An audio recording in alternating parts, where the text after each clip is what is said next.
खबर अब उत्तर प्रदेश की, जहां बीजेपी जानती है कि हिंदू वोट को एकजुट रखना कितना जरूरी है। इसके लिए एक रणनीति संघ ने बनाई है, दूसरा प्लान बीजेपी ने। संघ ने प्लान किया है कि यूपी में 20 दिसंबर से बड़ा गृह संपर्क अभियान चलेगा, जिसमें 100 साल की आरएसएस की उपलब्धियों को बताया जाएगा।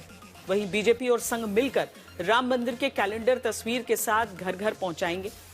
साथ ही 20 जनवरी से 20 फरवरी तक हिंदू सम्मेलन शुरू होगा, जिसमें हिंदू समाज को एकजुट करने, खासकर दलित, अति पिछड़े और पिछड़े वर्ग के लोगों तक पहुंचना मकसद है, ताकि जो 2024 के चुनाव में हुआ वो अब यूपी में 2027 में न हो सके।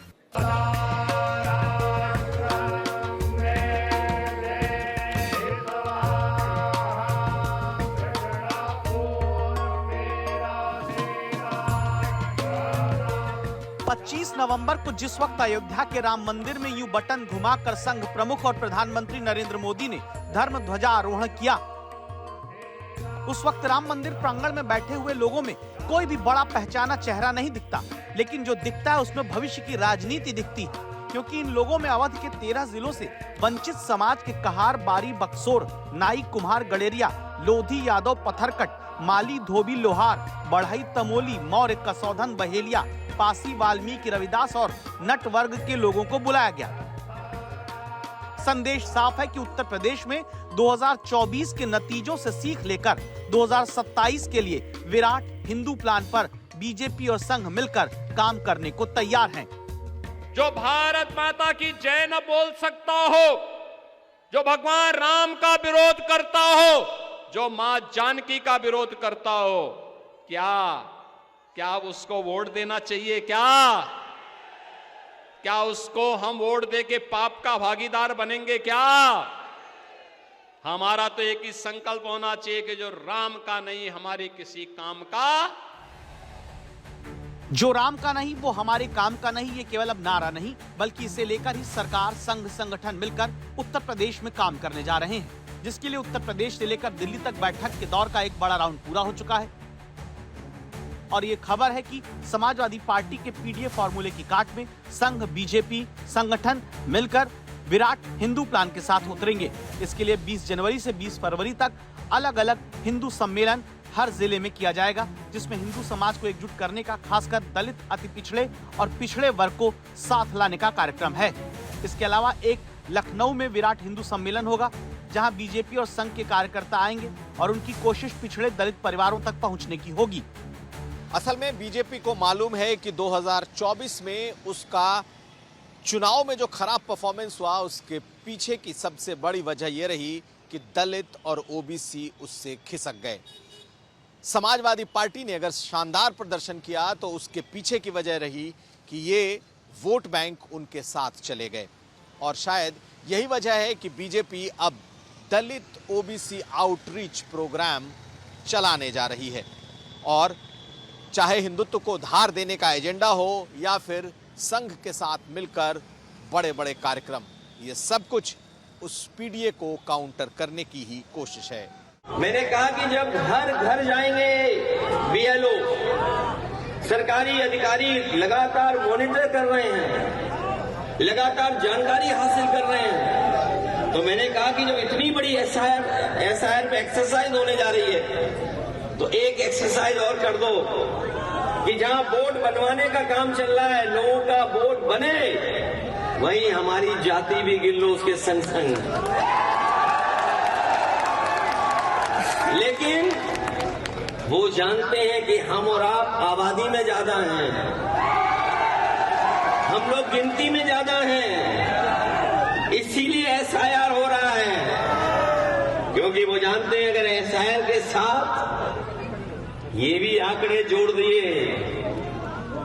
तो ये लोग 90% वोट डाल देंगे, हमारा मशीन भी कुछ नहीं कर पाएगी। ये भारत का इतिहास है कि अगर जाति के नाम पर जो कांग्रेस, आरजेडी, एसपी, ये सभी दल बांटने का कार्य कर रहे हैं, और जब भी बटे थे तो कटे थे, बटे थे तो बंटना नहीं है। संघ, बीजेपी मिलकर इस प्लान पर लगातार इसलिए अब काम कर रहे हैं क्योंकि 2014 से 2022 तक लगातार उत्तर प्रदेश में जो बीजेपी का किला मजबूत रहा, उसके पीछे हिंदू वोट का एकजुट रहना रहा। 20% कौन है? ये 20% वे लोग हैं जो राम जन्मभूमि का विरोध करते हैं, काशी विश्वनाथ धाम का विरोध करते हैं, मथुरा वृंदावन के भव्य स्वरूप का विरोध करते हैं। ये 20% वे लोग हैं जो जिनकी पीड़ा माफियाओं के साथ में है, जिनकी पीड़ा पेशेवर अपराधियों के साथ में है, जिनकी संवेदना पेशेवर आतंकवादियों के साथ में है, ये वही लोग हैं। 2022 में योगी आदित्यनाथ के इस नारे का असर ऐसा रहा कि इतिहास बनाकर योगी लगातार दूसरी बार तब सीएम बने, क्योंकि 2022 में बीजेपी को ब्राह्मण जो उत्तर प्रदेश में 10% हैं, उनका 89% हिस्सा साथ मिला। राजपूत जो 5% हैं, उसका 87% हिस्सा बीजेपी गठबंधन को मिला।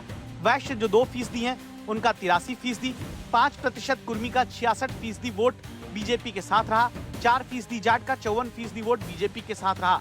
हिंदू वोट जो करीब 80% उत्तर प्रदेश में है, इसमें से जाटव, गैर जाटव और यादव को छोड़कर हर हिंदू जाति ने 50% से ज्यादा वोट अकेले बीजेपी को दिया था। चुनाव 80 बनाम 20 का होगा। 80% समर्थन एक तरफ होगा, 20% दूसरी तरफ होगा, और मुझे लगता 80% सकारात्मक ऊर्जा के साथ आगे बढ़ेंगे। 20% हमेशा विरोध किए हैं, विरोध करेंगे। वो गिनती क्या कर रहे हैं मुझे नहीं पता, लेकिन पिछड़ा, दलित, आदिवासी, आदि आबादी और तमाम हमारे अल्पसंख्यक भाई ये मन बना चुके हैं कि पीडीए की ताकत को और आगे बढ़ाएंगे। दरअसल अखिलेश यादव योगी आदित्यनाथ के इसी 80-20 के मुकाबले अपना पीडीए यानी पिछड़ा, दलित, अल्पसंख्यक का फॉर्मूला मजबूती से रखते आ रहे हैं, क्योंकि 2014 से 2024 के बीच 3 लोकसभा, 2 विधानसभा चुनाव के वोट गणित के मुताबिक बीजेपी 80% हिंदू वोट में सवर्ण का 70 से 80% वोट तो लगातार 2014 से पा रही है, लेकिन ओबीसी वोट में यादव वोट को हटाकर 50 से 80% तक हिस्सा 2022 तक मिला, वो अचानक 2024 में छिटकने लगा। 2019, 22 और 24 के बीच देखिए, कुर्मी कोयरी वोट बीजेपी के पास 80% से 72% होते हुए 24 में 61% तक आकर गिर गया। इसी तरह बीजेपी का गैर जाटव वोट 2019 में 49%, 2022 में 41% हुआ और फिर ये 2024 में गिरकर 29% पर आ गया। इसी का नतीजा ये तक हो गया कि जिस उत्तर प्रदेश में दलित आरक्षित 17 सीट पर पिछली बार 15 सीट एनडीए जीता था, वहां यह आंकड़ा घटकर 8 तक आ गया। इसीलिए अब संघ परिवार और बीजेपी का संगठन पूरा जोर हिंदू प्लान के तहत 20 दिसंबर से जनवरी और फिर फरवरी तक घर घर जाकर वापस पिछड़े दलित वोट पर फोकस कर रहा है।